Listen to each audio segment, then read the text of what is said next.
1:30. I'm Mishelle Stastra here with you till 2 o'clock, and I've got Sami Sparrow back on the program. Sami, welcome back to the program. Thank you so much for having me again. Wonderful. I really enjoyed speaking with you about your previous book, Emporium of Colour and Delight, and now you've got a second wonderful book out, Sami Sparrow's Imaginarium of Love and Hope. Yes, that's correct. Imaginarium, is that a new word?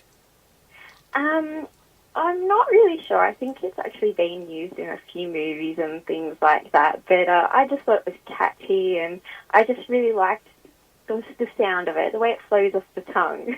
So you must be so excited about your second book. Absolutely. It's just been an amazing journey so far to go from one book to now having two. It's just been incredible. Absolutely, just speechless, really. Yes, yeah. And, what I love about your books is the way that you do your drawings freehand. Yeah, everything's done freehand. It's all, I don't start out with an idea in my mind about what I want to have as the finished piece, so it's all very organic. And I try to get everything to flow really well. So I try and do it so people can explore within the shapes themselves as well. So it's very open for new coloriners as well as people who are a bit more advanced and want to try some different techniques and styles in the shapes. Yeah, wonderful. My mother is absolutely addicted to these adult colouring books, which is good. I mean, she finds it sort of so relaxing. Definitely. I actually must admit I've been colouring in my own book recently as well for a nice little bit of a stress relief. It's really good when you're at work to have it there and be able to colour it in if you're under a stressful day or something. It just helps make it a bit easier. Is there a fine line between creating an art, a creative sort of book as opposed to just doing it for yourself, or do you do it for yourself initially anyway? Well, I am an artist as well, so that's how it all kind of started, was to see if I could actually do a book. And I found the process of creating the book very difficult, because when I'm normally drawing, I'm colouring in as I go each of the shapes. Right. So to actually draw it and not colour it in was quite difficult for me. So when I finished actually drawing the book up and everything, it's such a relief to get in and then start colouring in and painting in some of the shapes later. But I love the process of once the book's actually released, seeing the different ways that everyone else does it, because it's so different to the way that I create my art. Everybody's just got such a different idea, and I love being able to see what everyone creates from their own interpretation of it. Oh, wonderful. And then do you get sort of re-inspired somehow from how other people have used your drawings? Yeah, definitely. I think with this book I've taken it to the next level somewhat, and I've created a style of kaleidoscope images throughout the book as well. So they're a little bit more detailed and in-depth, but they're still using my typical shapes and movement and natural flow. So that actually came from seeing a lot of people in the way that they had coloured in some of the work to kind of mirror image some of the bits and pieces a little bit more. And it really made me want to push just that bit more to give my followers just that little bit extra to explore into. Right, yeah. And how else does this book differ from your previous one? This one, it's actually, there's more pages. I was inspired to do a bit more, which was really nice. But this book was actually, I drew this book while at the hospital bed of my nan, who is actually, she's dying of cancer, unfortunately. Yeah. So it's been a very emotional book for me personally to put together. So the phrases and affirmations that I've used are very thoughtful towards the process that my nan is going through at the moment. The book is very encouraging on the level where you should live your life this way, and be proud of who you are, and you are loved. And so I really wanted to push out there the love that people should have for each other and for themselves, definitely. And so have you found then that you've gone sort of deeper emotionally within yourself for this book then? Definitely, yeah. I definitely feel that way. I've found actually the drawings for this one were just a tad bit easier because I think I was a lot more emotionally charged with this one. Yeah. Yeah.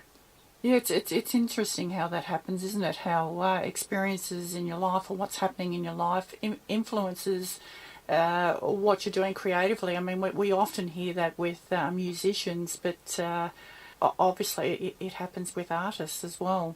Yeah, definitely. I think when I first started doing my art practice many years back, I actually found that when I was upset or depressed, I was a lot more creative.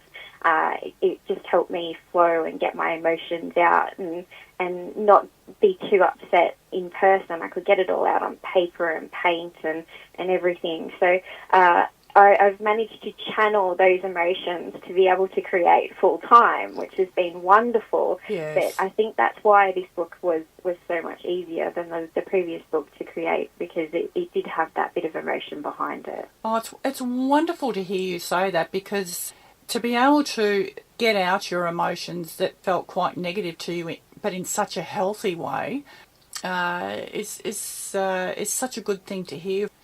Yeah, I've found actually a lot of my followers, I've had some really supportive and encouraging messages and chats on Facebook Messenger, which have been really wonderful from people who've actually been suffering from depression and different things like that, and them telling me how my first book had encouraged them so much and how much it meant to them, and they're dealing with their depression and their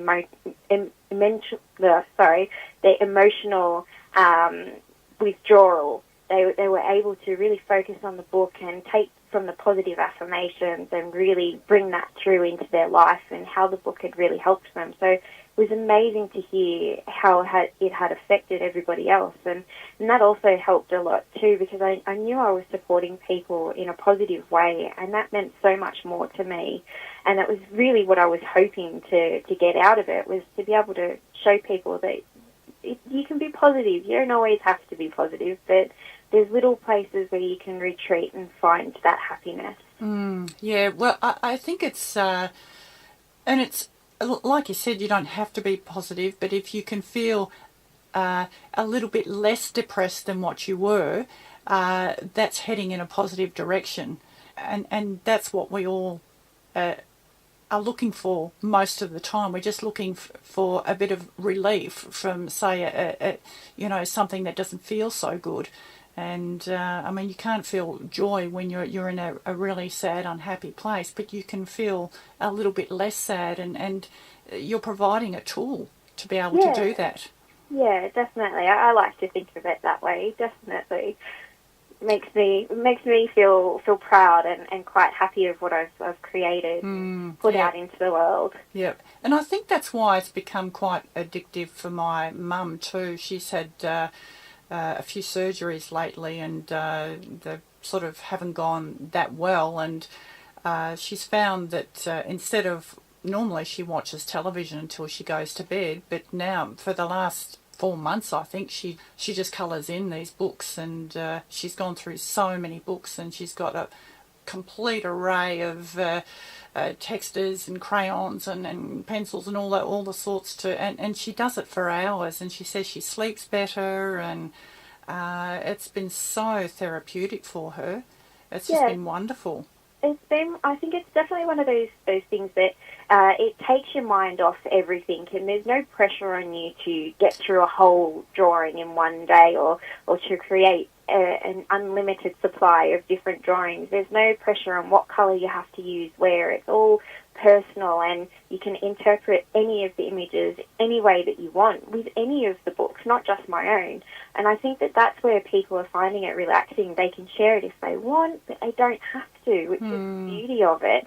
And it's instead of having that mind-numbing watching more stressful things on TV, you know, you've got ad breaks and there's so many horrible things going on in the world. This is a totally pure and innocent pastime that everybody can get involved in, and there's no pressure from the outside world to put on yourself and to think about. And you get that peace of mind and you can feel that calm, and it's just relaxing, which I think is the beauty of it. Yes, well, there's no right or wrong with it, is there? And I can see it with my mum, is that when she does it, her focus is completely on what she's doing. She's right in the moment.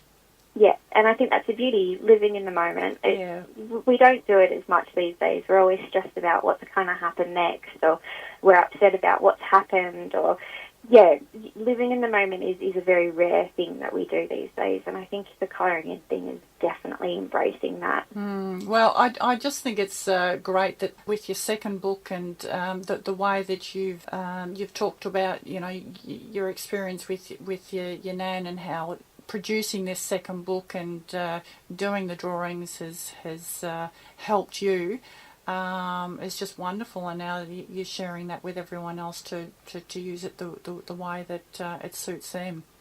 Yeah, definitely. It's been such a wonderful journey, and I've been lucky enough that my nan has made it this far, and she's been able to see the book out in stores, which has been a real blessing. I've felt very happy that we've had her to this long, and she's been able to see it in stores, and she kind of gets that giggle and the proud moment as well. And that's just awesome. Yeah, it's really, really lovely, but it's funny because on the inside where I've put my introduction for the book, she gets a couple of sentences in and she gets a bit teary and she can't read the whole thing, which it's touching, and the book really does take it to the next level for me, and it really does mean just that bit more because of what I was going through. Oh, how wonderful to share that with her.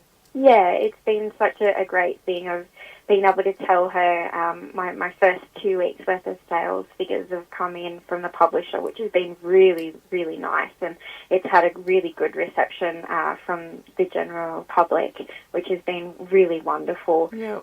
So she's really proud that it's getting out there, and that her story is touching other people as well, whether they realise that that's what it is or not. Yeah. But for us, it's that connection that we've got with, it's just a not so great side of life, but trying to make it positive. Yeah, but at the same time, it's made her feel better. Yeah, definitely. It gave her something to look forward to as well, which was really nice. So, yeah. Oh, absolutely fantastic, Sami, and congratulations on your second book. Thank you so very much. I really appreciate your support. Thanks, Sami, and we look forward to your third book. Yes, we'll be working on that one very soon, trust me. Lovely to chat with you again. Lovely to talk to you too. Thank you so much for having me today. Sami Sparrow there, and the book is titled Imaginarium of Love and Hope,